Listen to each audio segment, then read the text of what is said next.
Officials are ready. The players are ready. Skypark Podcast. Undisputed number one attraction, the pound for pound superstar. Vivre basket, il faut penser basket. It's over! Unbelievable!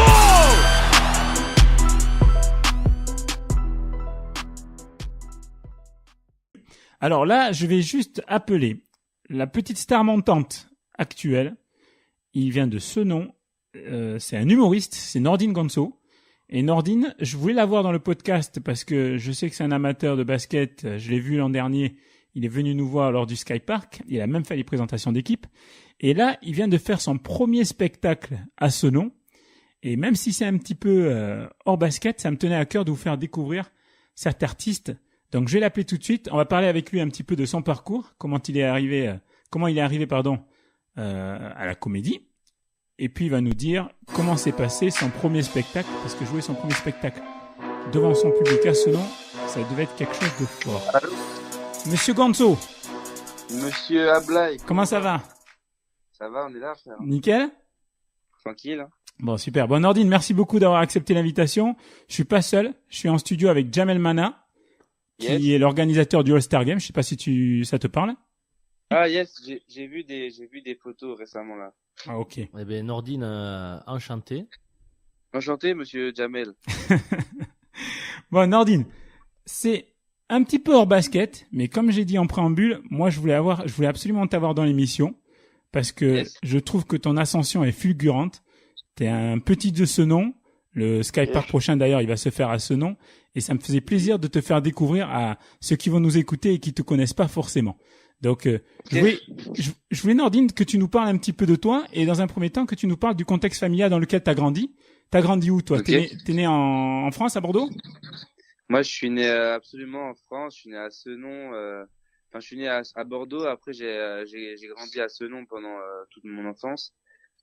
Et du coup, bah, j'habite toujours là. Hein. Je suis toujours Senonais.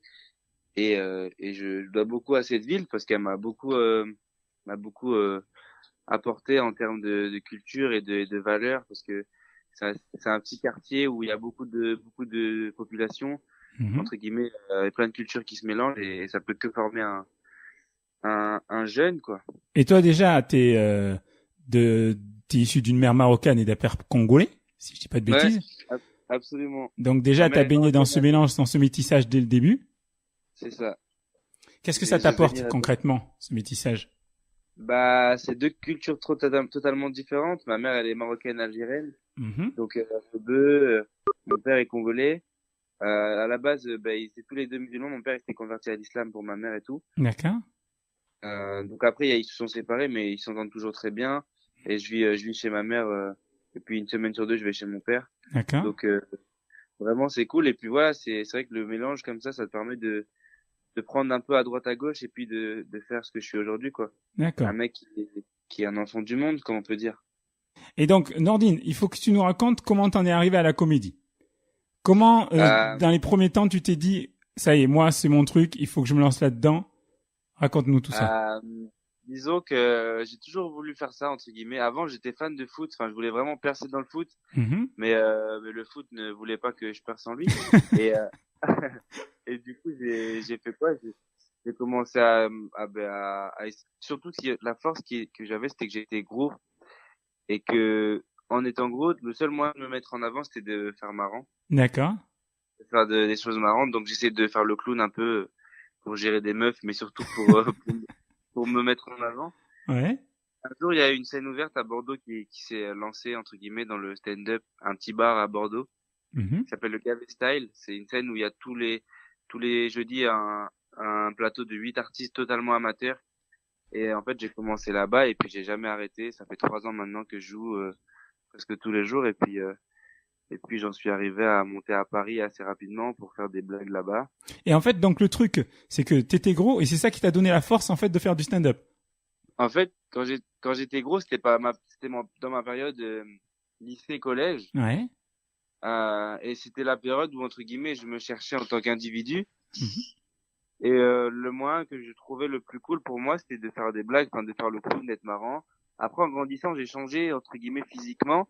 mais je me suis rendu compte que mon humour était toujours là, tu vois. Ouais. J'avais toujours cette envie de faire le con, même si j'étais plus gros à ce moment-là où j'ai commencé la scène, j'ai grandi, donc je me suis changé un petit peu psychologiquement et mentalement, et surtout physiquement. Et quand j'ai commencé, j'ai toujours eu voilà cette confiance en moi entre guillemets en mon humour. Et même si j'étais pas forcément à l'aise sur scène au début, je me suis dit putain t'as peut-être un truc à jouer là-dedans et essaye de bosser, vois, teste tes trucs et raconte tes histoires quoi. T'as fait quelque chose pour changer physiquement? Tu t'es mis au sport, Bah en fait non, j'ai grandi, j'ai juste grandi, je me suis D'accord. affiné naturellement. Après bah je pense que je faisais un peu Attends, sport. Nordine, je t'entends un peu moins bien là. Ouais, tu m'entends? Vas-y. Ouais. Mais je pense que je faisais un peu moins de sport justement. Euh, et c'est ça qui est bizarre, j'ai fait moins de sport mais j'ai perdu du poids. Ouais. Peut-être juste parce que je mangeais moins de conneries, peut-être, je sais pas. Donc en fait, t'as rien fait pour, mais tu t'es affiné. Et maintenant, Ouais. machallah, t'as un corps de bodybuilder, c'est ça? Je dirais pas bodybuilder, justement, j'ai un corps un peu lâche, tu vois. Ouais. Je suis assez fin, assez long, mais ça va, genre, les meufs, ça les dérange pas. Ça leur plaît. Et donc, Ça vas-y, leur plaît. raconte-nous.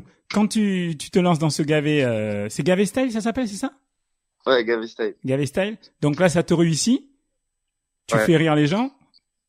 c'est ça. Et après, tu prends confiance et tu te dis que tu vas en faire ton métier à ce moment-là déjà, ou tu veux juste t'amuser et En continuer fait, à le faire? au moment où je monte sur scène, la première fois, je me dis, ah, c'est un truc de ouf quand même. Puis après, je joue et je vois de plus en plus de gens me trouvent, entre guillemets, talentueux. Donc, je me dis, bah, tu sais quoi, continue de taffer. À côté, j'étais en études. J'ai passé mon bac. Après le bac, j'ai fait une année de fac, ça a un peu échoué. Et après, j'ai tenté un BTS.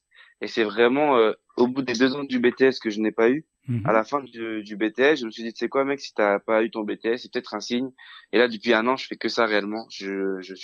Dans ma tête, je veux faire que ça. Parce que je me dis, bah, mec, si ça avance autant sur scène et Ouais. pas autant ailleurs, c'est peut-être que t'es fait que pour ça. Donc, mets tout là-dedans.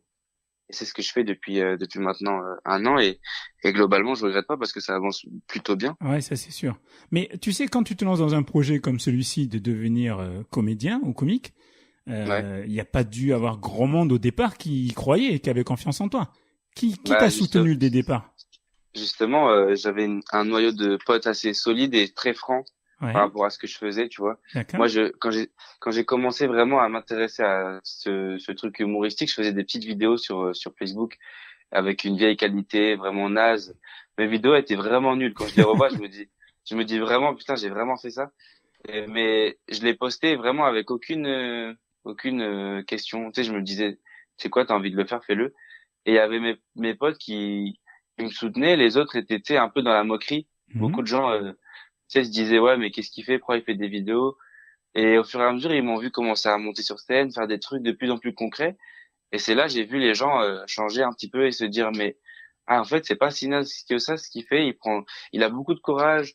Et au fur et à mesure, le courage il s'est transformé limite en respect et même Ouais. maintenant aujourd'hui en admiration parce qu'il y a des gens qui se disent, tu vois, le mec il parle de là et aujourd'hui il en arrive à faire des scènes de plus en plus incroyables, monter sur des scènes prestigieuses, avoir ce spectacle aussi qui est complet, enfin plein de trucs voilà qui sont arrivés au fur et à mesure et que j'ai mérité parce que j'ai travaillé pour en arriver là et puis je me suis jamais remis en question quoi. Je me suis toujours dit si t'es là c'est que Tu voulais t'es fait pour foncer. ça et Tu vas nous en voilà, reparler. Tu vas nous en reparler du travail. Je crois que Jamel a une question pour toi. Ouais, en fait, moi, Jamel, je t'écoute. moi, en fait, je pense que tes amis ont fait un bon boulot à travers la confiance en toi, parce que je pense que tes amis et ton entourage t'ont valorisé, ont rigolé à tes blagues, parce que moi, en fait, je t'ai connu à travers Coach Vegas. Ouais, c'est ça. Que je suis sur Snap et j'avais vu pas mal de petites vidéos, des espèces de petits courts-métrages où t'étais dessus, et en plus je trouvais que tu passais très très bien à la télé, à l'image, et donc peut-être qu'il y a aussi une petite carrière d'acteur derrière aussi qui se profile, mais vraiment je t'ai trouvé très très bon. Et, Ah bah ça me fait plaisir. et je savais pas que t'étais du coin. Non, je voilà. suis souvent les gens d'ici pense que je suis pas de là tellement je fais beaucoup de trucs parce qu'ils ont l'habitude. Non, mais c'est vrai parce qu'ils ont l'habitude qu'à Bordeaux, les gens restent que dans leur zone parce qu'ils sont dans leur confort. Ils veulent montrer que ouais, à Bordeaux, ils sont en place. Sauf que c'est pas à Bordeaux que tu prouves les choses, c'est à Paris, tu vois. Et souvent, c'est pour ça que souvent les gens, même quand ils me croisent en ville, je vois des gens qui sont étonnés de me voir. Et quand je leur dis que j'habite là depuis 20 ans, ils sont là, mais jure, parce que je fais plein de trucs ailleurs qu'à Bordeaux, même si à Bordeaux j'ai mes trucs, tu vois, je fais plus de choses à Paris qu'à Bordeaux. À Bordeaux, j'essaye de faire des gros trucs pour justement que les choses avancent de manière plus facile. Mais c'est à Paris que je fais plein de choses, quoi. Je voudrais que tu nous parles. Alors, je vais te poser la même question que je pose aux basketteurs en général. Tu nous as dit que tu as beaucoup travaillé. Tu peux nous dire ce que c'est le travail concrètement pour un humoriste? Le travail pour un humoriste, déjà, c'est d'écrire. J'écris seul. Il faut essayer d'écrire beaucoup pour se renouveler. Les gens, tu vois, il faut leur amener du contenu assez fréquemment. Il faut essayer d'être différent. Enfin, trouver des angles et des histoires à raconter qui sont pas communes. Tu sais, dans l'humour, il y a tellement de choses qui ont été faites qu'il faut essayer de parler de soi, mais en étant original, tu vois, avec sa propre patte. Après, dans le travail, le vrai travail, c'est de jouer énormément. Tu vois, moi, quand j'ai commencé, je jouais tous les jours. Et puis aujourd'hui, je joue presque tous les jours. Ouais. Donc, c'est vraiment le fait de plus tu joues, plus tu prends confiance en toi et en ton texte et puis ton aisance sur scène. C'est des trucs qui se travaillent que en jouant. Si tu joues pas, tu peux pas avancer. Oui. Et après, je dirais aussi travail de concentration. C'est-à-dire que quand tu sais que t'as une scène, bah t'essayes de te mettre dans cette optique de réussir à bien amener tes vannes, qu'il y ait une transition. Enfin, c'est vraiment un travail psychologique plus que physique, tu vois. Je pense que par rapport à un basketteur, le travail n'est pas du tout pareil, même si le résultat, le but, c'est d'avoir voilà une réussite. Mais c'est la répétition. Tu vois, ça se rejoint parce que le basket, c'est la répétition. C'est ça. Et puis toi, c'est pareil, c'est ce que tu me dis, c'est faire des scènes, répéter, c'est ça. Pour acquérir un peu plus de confiance. Je pense qu'au foot, quand je jouais au foot à l'époque, c'était un peu mon problème, c'est que j'avais souvent tendance à me reposer sur ce que j'avais de bon. Ouais. Tu sais, je jouais, j'avais un bon pied gauche et je voulais pas travailler physiquement alors que j'en avais besoin. Tu vois, j'étais pas rapide, j'étais pas puissant, j'étais pas agressif. C'est des trucs qui me manquaient pour pouvoir faire un truc dans le foot. Et justement, je me donnais pas assez. Et je regrette et en même temps je regrette pas parce que ça m'a permis de comprendre qu'il fallait taffer là où t'as des faiblesses pour avancer dans un truc. Et moi sur scène, j'ai d'abord travaillé sur mon aisance parce que j'étais pas super à l'aise. Ouais. J'étais très timide. Déjà sur scène, je suis pas quelqu'un de très expressif, mais aujourd'hui ça arrive, ça fait marrer les gens parce que je contrôle ça. Mais avant, j'étais très timide, donc les gens pensaient que j'étais gêné d'être là, alors que maintenant les gens voient que je suis content, mais que je fais exprès d'être réservé, tu vois. Ouais. Oui, parce que si t'es pas à l'aise, c'est clair que le public se le ressent. Et donc, c'est vrai que de répéter. Alors, moi, j'avais une question un petit peu plus technique. En tant que néophyte complet du stand-up, je serais incapable de faire ce que tu fais. Et c'est pour ça qu'effectivement, quand tu parles de respect, moi, c'est comme jamais, je t'ai découvert à travers les vidéos de Vegas, Coach Vegas, que je salue d'ailleurs. Et je t'avais vu aussi dans un bus où tu faisais le ouf. Devant des gens, tu parlais tout seul et tout le monde était cloué dans le tram, tu vois. Et donc c'est vrai que c'est transformé presque en respect, c'est vrai. Et je me dis putain, le mec. D'ailleurs, je t'avais envoyé un message en privé en te disant, moi, je t'ai bluffé par ce que tu faisais à ton âge, quoi. Et je voulais savoir. Vas-y, pardon. C'est vrai que les gens oublient souvent que j'ai que 21 ans. Ouais. Il y a ce côté aussi. Mais du coup, tu me disais. Et ce que je voulais te dire, c'est que tu parlais de répéter pour être à l'aise, faire des scènes. Et il y a une partie du stand-up que je trouve très importante, c'est la partie impro.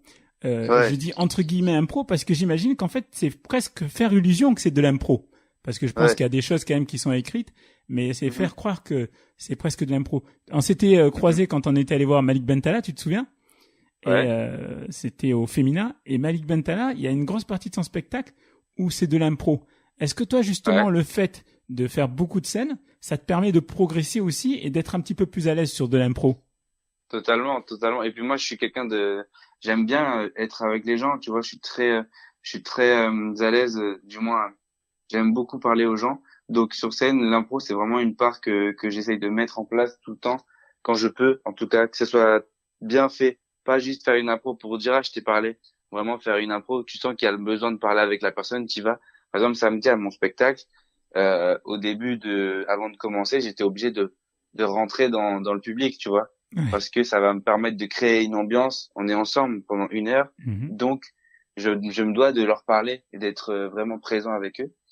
Et l'impro, il y a que en jouant, et même dans la vie, elle se travaille en fait. Tu vois, quand là je parle dans la rue à quelqu'un, même quand je faisais mes bêtises dans le tram là, bah mine de rien, c'est un peu un travail d'impro parce que la situation, elle est bizarre, on sait pas comment les gens vont se comporter, et c'est un échange, c'est de la communication, donc c'est un travail que tu travailles tout le temps, mais c'est surtout sur scène que tu apprends à gérer ça avec les scènes que tu répètes. Et puis il y a des trucs qui reviennent souvent, tu vois, quand tu improvises une fois, tu gardes cette impro, tu te dis quand je vais avoir la même situation, ben, je vais refaire ça, tu vois. À force, avec le temps, ça devient même plus des impros, c'est des clés que tu sors en fonction d'eux. Ouais, je vois ce que tu veux dire.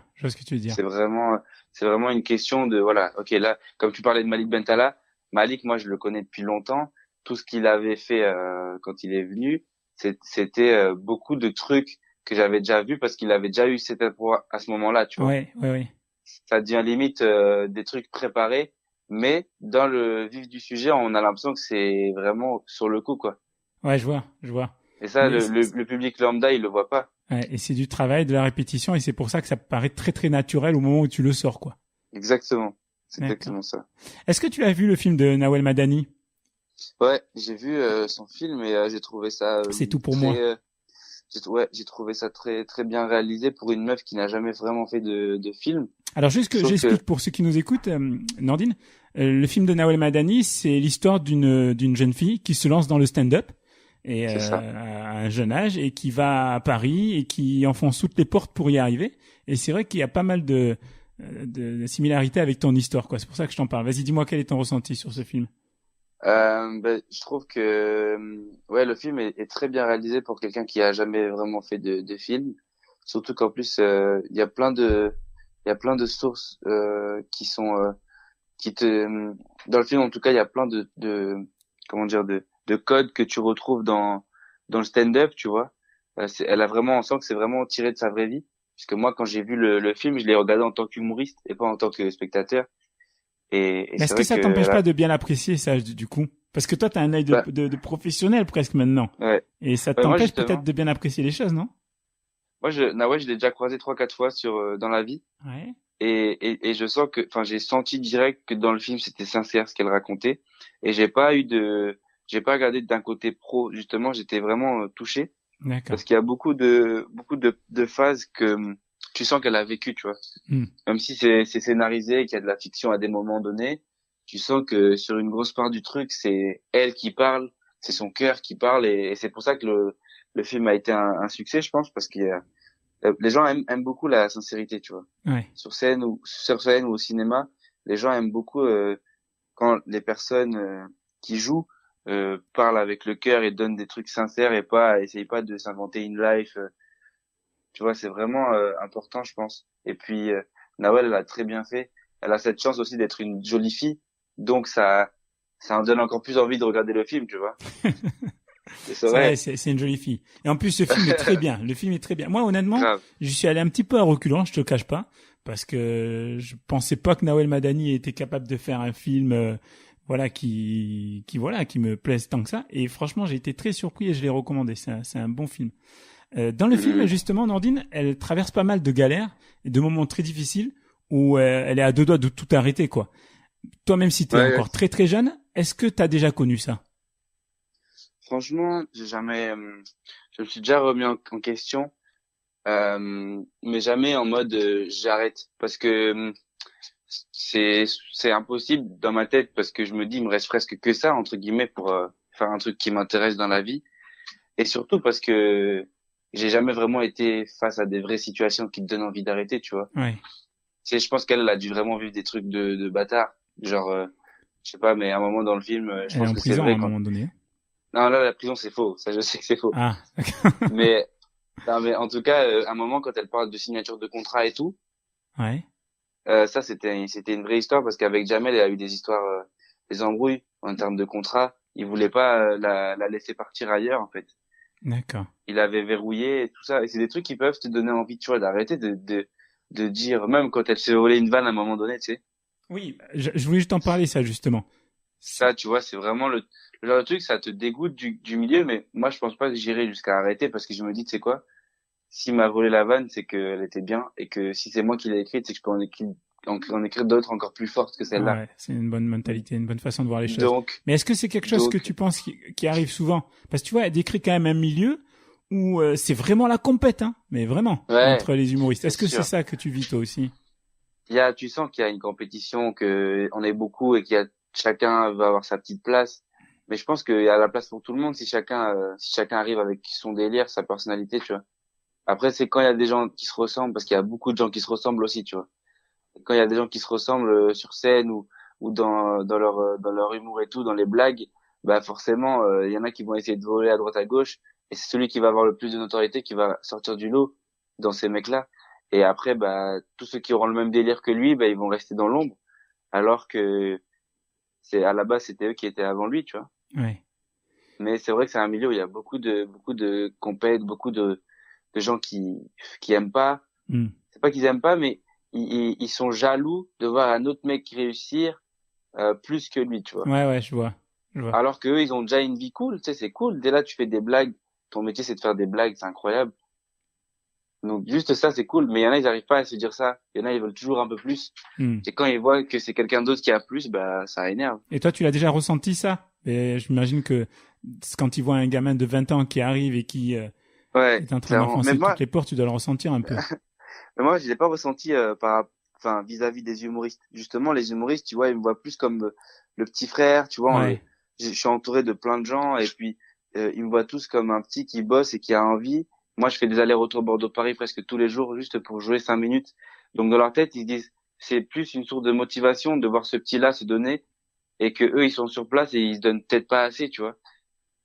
C'est plus des gens qui sont pas dans le milieu qui me jalousent. D'accord. Tu sais, des mecs de mon âge, tu vois, qui font peut-être pas grand-chose de leur vie et qui je ressens, tu sais, ils font genre ils me connaissent pas alors ils sont très bien au courant de ce que je fais, D'accord. de qui je suis, mais juste par genre entre guillemets fierté, ils veulent pas assumer que ce que je fais c'est cool. Ouais. Tu sais, je dirais pas que je suis quelqu'un de marrant ou quoi, j'oserais jamais dire ça de moi-même, mais tu sais, à force d'entendre les gens dire que c'est cool ce que je fais, moi je me dis un petit peu ça va, c'est pas nul. Ouais. Et il y a des gens, tu sais, ils veulent pas, ils sont pas d'accord. Ça leur fait mal de venir te féliciter ou te dire que c'est bien ce que tu fais. Je vois ce que tu veux dire. C'est plus les autres qui me jalousent plutôt que les gens de l'humour. Les gens du milieu, tu vois, ils me respectent beaucoup. Ils se disent, putain, ce petit, on le voit, on l'a vu grandir, on l'a vu bosser. Maintenant, il fait des trucs cool et on est content de le voir avancer parce que il se donne, tu vois, il mérite. Et je l'ai jamais ressenti en tout cas de jalousie dans le milieu, quoi. J'ai une question à te poser. Bon, t'es pas au courant, bien évidemment, des questions que je vais te poser, mais si là, c'est un peu un piège pour toi, t'as le droit de pas répondre. Hein. Qu'est-ce que t'as pensé de l'affaire concernant les plagiats et dans lesquels Jamel, Malik aussi, en plus Malik Bentala, franchement, c'est un humoriste que je kiffe. Il a été aussi trempé dans l'histoire. En gros, ils ont repiqué des parties de sketch américains, etc. Qu'est-ce que t'en as pensé, toi, de ça? Bah, en vrai, moi j'étais surpris, mais après je me suis dit, tu sais quoi, c'est ce que les gens veulent aussi un petit peu. Enfin, les gens ils se renseignent pas forcément. Quand tu vas dans une salle de spectacle, les gens ils arrivent, ils écoutent des blagues et ils repartent parce qu'ils sont contents d'avoir vu le mec qu'ils aiment, mais ils repartent. Tu sais, ils sont pas en mode on va décrypter ses vannes et voir. Tu sais, les gens ils vont voir un spectacle, donc ils sont pas dans la démarche d'analyser. Moi, je sais qu'en tant que pro, quand je vois des humoristes, je regarde que le contenu. Je cherche pas à voir, est-ce que je vais rigoler ou pas. Je veux voir si ça c'est des vannes à lui ou à quelqu'un d'autre. D'accord. Mais un public lambda, je pense qu'il s'en bat un peu les couilles, tu vois. D'ailleurs, je sais pas si on est en direct, mais si je dis des gros mots, ça daille. Mais ta mère va t'entendre, elle va pas être contente. mais sinon, t'inquiète. T'inquiète pas. Mais non, mais pour revenir au plagiat, c'est vrai que moi ça m'a un peu surpris et puis je trouvais ça dommage, tu vois, parce que c'est devenu vraiment une affaire d'État. Il y a eu plein de médias qui ont relayé le truc et tout. C'est dommage. Moi, il m'a déçu un peu Malik, même plein d'autres. Mais je pense que ça faisait partie du truc à l'époque, tu vois. Ouais. Il y avait pas Internet, donc on se disait ouais peut-être que si je prends cette vanne, personne le verra. Sauf qu'aujourd'hui, ça va trop vite. Bon, toi, en tout cas, qui écris toi-même, du coup, tu pourras pas, enfin, après, on peut toujours être inspiré et puis ne pas s'en rendre compte. Ça peut toujours arriver. Il y a inspiration et il y a plagiat, c'est deux nuances. Quand t'es inspiré, c'est pas que tu copies, tu reproduis sans faire exprès. Par contre, quand tu plagies, c'est que t'as fait une recherche, t'as vu un truc qui te plaisait, tu t'es dit ça peut coller avec ce que je raconte, et tu le prends et tu le joues, et tu dis pas que c'est pas à toi. Ça, c'est pas bien, tu vois. Ouais, et je pense que ça devrait limite être puni parce que, tu sais, il y a des mecs qui bossent, ils écrivent des vannes, ils se tuent pour trouver des trucs originaux et qui sont sincères et puis qui sont uniques. Et t'as des mecs qui arrivent et ils volent. Tu vois, par exemple, Malik, je prends cet exemple. Je pense que quand il prend le truc je sais plus c'est quoi, mais le couteau, il a un truc. C'était voilà, c'est ça. Biathlon et natation couteau, je crois. Quand il prend le biathlon, tu sens que c'est un sketch qu'il a pas vraiment vécu, tu vois. Ouais. Tu sais, tu peux copier toi, tu un peux le truc. sentir, nous non. Ouais, c'est ça exactement. Moi, je sais que ça se voit, c'est pas un truc qu'il a vraiment écrit, parce que c'est du jour au lendemain. Moi, je me rappelle quand je commençais la scène, il testait déjà les trucs de son spectacle. Et je me rappelle qu'il avait pas encore ce morceau. Et du jour au lendemain, pam, il est arrivé il avait un nouveau set, un nouveau truc déjà carré. C'était trop vrai, trop beau pour être vrai. C'est dingue parce que moi, c'est la partie qui m'a fait le plus rire dans ce spectacle en plus. C'est dommage. Putain. C'est ouf. Bon. Bon, j'en reviens un peu à toi, Nordine. Donc tu nous parlais du travail, que tu t'es mis à fond dans ta discipline, et ça a marché puisque tu as gagné l'élection donc de l'étudiant le plus drôle de France. Devant un jury de professionnels, et t'as gagné 5 000 €. C'est quand même pas mal pour se lancer. C'est quoi le premier achat que t'as fait avec les 5 000 €? J'ai acheté un ordinateur, un Mac. Ouais. Parce que j'en avais marre d'avoir un ordi et les gens vont avoir des Macs. Pour travailler toujours. C'était pour travailler sur tes sketchs. Ouais, c'était pour écrire. On dit pas ordi quand t'as un Mac, on dit que t'as un Mac. C'est déjà ça fait plus blindé. La différence. Ouais, déjà. Et puis non, j'ai acheté un Mac. Après, j'ai donné un peu à ma mère, à mon père. Et après, là, je garde l'argent pour passer mon permis. Donc, je vais essayer de l'avoir, là. Je l'ai raté 4 fois, quand même. Je crois que encore une fois, et c'est mort, non? C'est ça, non? Encore une fois, et tu dois repasser le code, un truc comme ça, non? Donc, je pense qu'il va falloir que je l'ai, quand même. Ah ouais, parce que, je vois 4 fois, il commence à te connaître par cœur, l'auto-école. Ouais, de ouf. Je vois des gens, mais ce qui m'énerve, c'est que je vois des gens, ils ont pas le bac, mais ils ont le permis. Mais ouais, parce que les gamins qui passent le permis, ils pensent que tu travailles là-bas. Il me voit trop souvent, tu sais. Ah ouais, je pense, hein. Il est en stage, lui, ou quoi? C'est quoi son blême? Et coup, non, mais suite à ça, tu t'es lancé dans le projet de faire une scène à ce nom, donc. Ouais. Scène que tu as faite, c'était ce week-end. Samedi. Il fallait venir. Non, mais tu sais quoi? La vraie histoire, c'est que j'ai acheté 2 places et que je suis papa depuis peu et j'ai pas pu venir. Je devais venir avec John que tu connais. Yes, John, mon gars. Et du coup, John, je lui ai laissé ma place et je sais pas avec qui y aller, mais du coup, j'ai pas pu venir, j'étais dégoûté, quoi. Ah, damn. Mais ça sera pour une prochaine. Félicitations, d'ailleurs. Merci. Et je veux que tu nous racontes comment ça s'est passé, parce que jouer devant son public à la maison, on pourrait croire que c'est facile, mais c'est peut-être même plus difficile que de jouer devant des étrangers. Raconte-nous un peu comment ça s'est passé. C'est plus dur. En fait, c'était incroyable, pour être précis, parce que déjà, c'était complet un mois à l'avance, donc il y avait vraiment, je ressentais vraiment une attente de la part des gens, tu vois, de me voir. Et puis, il y avait un public vraiment éclectique, t'avais de tout. T'avais des gens que je connaissais, il y avait une grosse base de gens que je connaissais, mais t'avais beaucoup de gens qui m'avaient juste vu sur une scène ou qui m'ont vu sur l'affiche qu'il y avait à ce nom, et qui se sont dit, je vais aller le voir. Et du coup, t'avais des vieux, des jeunes, des arabes, des noirs, il y avait vraiment un mélange. Et du coup, ça a amené un vrai truc au spectacle. Après, pour parler un peu, il y avait ma première partie qui a fait le taf, tu vois, un pote à moi de Paris qui est venu, qui a joué. Tu peux donner son nom, c'était qui? Ray Mendes. Ok. Ray Mendes, qui est très fort. Et en fait, moi, j'ai fait, après, derrière mon spectacle, j'ai joué 50 minutes, 1 heure. Ouais. Et en fait, direct, dès que je suis arrivé, j'ai ressenti vraiment le côté, on est là pour toi, quoi. Tu vois, les gens m'ont applaudi dès que je suis monté sur scène. Les premières phrases, elles ont marché direct. Il y avait vraiment un fort soutien. Et ce T'étais qui est comment? relou, par T'étais contre, stressé? j'étais stressé vers la fin parce que je Ouais. commençais à oublier mon texte, tu vois. Ouais. C'est la première fois que je jouais 1 heure, donc il y avait des moments où je savais plus trop où j'allais, niveau transition, etc. Mais les gens, je leur ai dit, j'ai dit, vous savez, voilà, à ce moment-là, c'est là où je perds mon texte. Donc, n'hésitez pas à parler entre vous. Moi, je cherche. Ouais, tu des joues avec, blagues. du coup. T'as Ouais, les voilà, j'ai techniques, joué tu sur joues ça. avec, ouais. C'est ça. Mais c'était vraiment ouf, quoi. J'ai ma mère, mon père dans la salle. Ils étaient très fiers et très contents d'avoir vu ça. Il y avait des gens. Il y avait le maire aussi qui était là. Le Ouais. maire est venu. Le maire est venu et je l'ai recroisé tout à l'heure. En plus, il a vraiment apprécié. Il était avec sa femme. Il a kiffé le moment. C'est Tu sais, il cool. y Quand avait tu vas vraiment vouloir des. passer au Rocher Palmer, ça va être plus facile, du coup, maintenant. Ouais, je pense. Ben moi, mon projet c'est ça, c'est de travailler le spectacle 1 an un peu partout, tu vois. Ouais. Vraiment qu'il soit carré et que je rajoute plein d'éléments aussi pour qu'il dure un peu plus longtemps. Et vraiment faire une date au Rocher l'année prochaine ou dans 1 an et demi peut-être, parce que c'est toujours à Senon et puis c'est une belle salle, la 650, elle est bien, tu vois. Est-ce que c'est C'est ton plus une beau grosse- souvenir De d'humoriste? scène? Ouais, pour l'instant. Ouais, c'est pas, enfin, ouais, si je devrais faire un classement, je dirais d'abord la scène que j'ai gagnée à la Cigale, parce que c'était le contexte est différent, c'est à Paris, c'est un contexte, vraiment, il faut gagner, tu vois, c'est le premier truc que je garde. Et après, en 2, je mets mon spectacle parce que là, c'est un cap que je franchis, tu vois. Ouais. C'est faire bouger 200 personnes pour moi, des gens qui payent pour venir me voir. Normalement, c'est moi qui paye pour jouer, tu sais. Ouais. Donc là, c'est vraiment fort. Et puis ma mère, mon père qui me voit sur 1 heure, qui entendent des gens rigoler alors que, enfin, c'est trop ouf, c'est ouf. Moi, tu Et puis sais, c'est là, je fais une petite comparaison. Ma mère est venue me voir jouer à un seul match de ma vie. J'ai complètement ouais, perdu mes moyens, honnêtement. Tu vois, c'était ouais, mais en plus c'est ce dur, dernier hein. match, c'était hyper dur pour moi de jouer. Toi, ça t'a pas C'est dur. perturbé?